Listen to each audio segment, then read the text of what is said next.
Ero kuma chelo bene ni familia moro mowuok seme sani koro pod ywago ratiro mar wuod moro mabende nonegi e boma mano ma Kombewa e sub county mano ma Seme e higa no mokalo. Familia no mar Felix Olwero wacho ni nyaka sani wuodgi nenegi koro chopo higa achiel.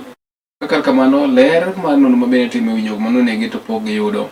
Familia wacho ni ogige gimomiyo deko bede wach mar nono makamano ka koro gichayo duol mong'ere kaka IPOA mabende nono timbe obila ma sirkal mabende koro giwacho ni kuom chenro duto mag nono ma gisebe ka gitimo pok omiyogi ripot moro malong'o e wach mar nek mar wuodhi no gi thuolo masani. Wachno nosirkal kod jogo mobedo kendo ratiro mar Uganda mabende yangore ni jalno nonegi koten koda wach mar ni tudu kanyo kod weche mag kuo. Kar kamano giwacho ni wuodhi no ok en jakuo.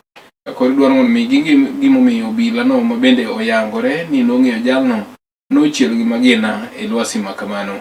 Bende giwacho ni gidwaro mondo mi ripot chiw wi nek mar wuodhi no mabende koro giwacho ni deko bedo e ka kor gichich chal gi moko nitie jomoko mabende temo chocho nonro mitimo e wach makamano.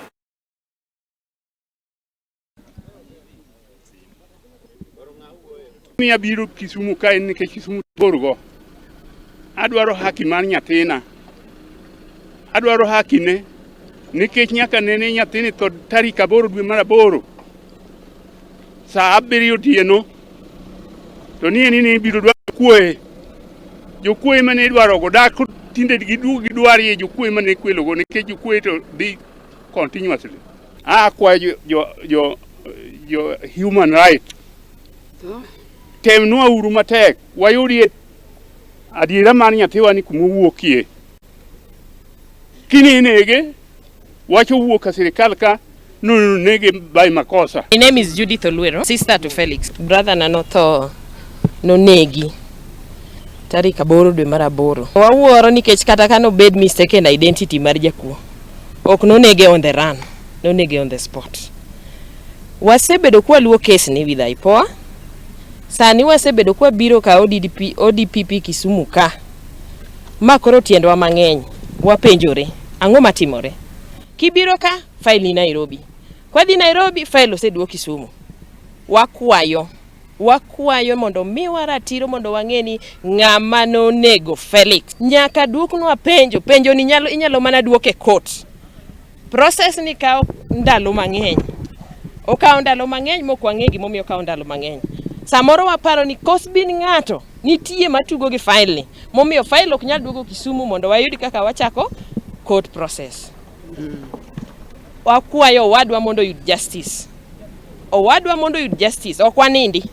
Nikech wan gi penjo mang'eny ma ng'ama duoko onge. Udogada kawuono waduogo ka ODPP ka wasega bire mondo wachung' kod anyuola mar Olwero ne en nyathi kendo ne en wuoyi achiel manoneg gi polis mong'eye. Wawacho ni wan bende kaka teko miwa Article 3 mar the Constitution ma Kenya mawacho ni every citizen has a right to respect, defend and promote the Constitution. We shall defend, we shall promote and we shall uphold the Constitution by standing with this family they get justice.